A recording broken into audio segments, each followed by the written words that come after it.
Good morning, friends. Today morning, I woke up with a very disturbing news. A 23-year-old young boy from a leading college of architecture where my own 19-year-old son studies jumped to his death. What was more alarming and what I really felt hurt about was whatever the newspapers wrote about the cause of his suicide. Apparently, he wrote 3 notes, one to parents, one to his brother and one to his girlfriend. And the summary of that was about him feeling that he was always an unwanted child, not being able to live up to the expectations of others, feeling very stressed and not doing what he liked to do. I'm making this video because time and again I have repeatedly, literally stood on the roofs and shouted that emotional abuse and neglect are two extremely deadly combinations of abuse that are also the causes of suicide ideation and behavior. We have done a lot of research at Wellness Space, and this is also backed by lots of research done outside of Wellness Space, which is available for public viewing, is that the causes of suicide, along with physical abuse, sexual abuse, bullying, domestic violence, is also emotional abuse and emotional neglect. Unfortunately, in our society, while physical abuse and sexual abuse in childhood are commonly understood, emotional neglect and emotional abuse are just not understood. I remember a few years ago when I would talk about emotional abuse to parents, they would laugh at me. In fact, they would say that, oh, if we don't nag, criticize, correct, threaten our children, how are they even going to learn? Are you trying to say that our children should be sissies? And my reply is always that emotional abuse is different from emotional resilience. Emotional abuse will not help your child become emotionally resilient. Yeah? Emotional abuse consists of actions like threatening, criticizing, nagging your child, isolating the child from you, withholding love, threatening to leave the child and go away, constantly correcting, constantly criticizing, nagging, and doing everything that the child feels, I am not good enough, I am not worthy. The scars of emotional abuse can actually completely damage or kill the sense of self that a child is usually born with. Emotional neglect is also when parents are completely unaware of the child's emotional needs and the child does not feel emotionally supported by parents. Emotional abuse and emotional neglect coupled with the other childhood abuse elements are a very, very deadly cocktail that leads to PTSD kind of behavior, impaired functionality, impaired cognitive abilities, as well as suicide behavior and ideation amongst children and youth. Remember, suicides are increasing in our country. One hand, parents argue that children are not emotionally resilient. हम लोग बच्चों को कुछ कह ही नहीं सकते. Can't we tell anything to our children?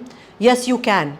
But you have to help your child build emotional resilience. And there is a very thin line between, correcting, nagging, criticizing, emotional abusive behavior versus a behavior that actually helps them build emotional resilience. Remember, in the previous generations, we did not find so much of suicide behavior, probably because children always found buffering adults. There were larger families, so even if the parents were abusive, children always found some support in an extended family member or the neighborhood. Today, families are becoming increasingly nuclear. Children are being more and more isolated. Families are smaller, and hence for parents also today, that 1 or 2 children they have become their pet projects.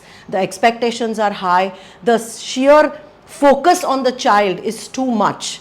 And this focus oftentimes is the focus of constantly correcting, fixing the child in every possible area of the life. Today, parents are expecting their children to perform well or to be good in every area: EQ, IQ, creativity, compassion, empathy, sympathy, sports, drawing, art, maths, studies, social skills. And every single day, the parents' only project is to fix and correct and improve their child. And this leads to these kind of outcomes where over a period of time the child feels that my very sense of self is not accepted. Even comparison with siblings is another big cause why children feel emotionally abused or neglected. So remember, my message for parents is that with all good intentions, If whatever you are doing is not working out, then please correct your ways. Whatever you are doing, your nagging, criticism, correction, if it is not giving you the desired result, then it is time to pause, ask yourself, what can I do differently?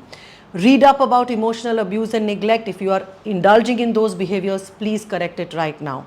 My message for these institutes is, I've also seen that these days very high-end technology institutes or design institutes, they believe that we have to push the children beyond their limits, and I see increasingly youngsters are made to work 18-20 hours a day, compromising on their sleep, on their food, under the pretext of toughening them up.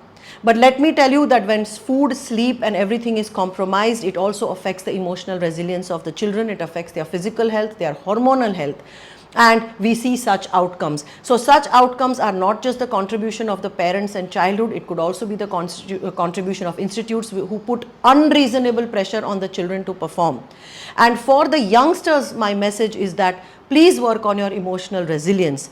Do not use all these news to again get away with unreasonable behaviors, but at the same time build your emotional resilience in a way that you are like a rubber band. Yes, you may stretch, but not stretch so much that you can't come back to original shape. If you see a rubber band, it can stretch, but eventually when you let it go, it comes back to its original shape. You have to stretch, but not so much that it breaks you down. And if you don't stretch at all, you harden up, and that is also not good enough. So emotional resilience is about having your own flexibility to maneuver through difficult emotional, extreme emotional states and maneuver through stressful situations. So my message for youngsters is, please work on your emotional resilience. And for parents is, please build your relationship with your child so we don't see more and more youngsters committing suicide. I will also be sharing some of the slides on the data that we have, where we have data which correlates emotional abuse, emotional neglect to suicide behaviors. So please understand, this is backed by research, and as parents it is so important for us to recognize this and correct it right now before we lose so many of our youngsters to suicide.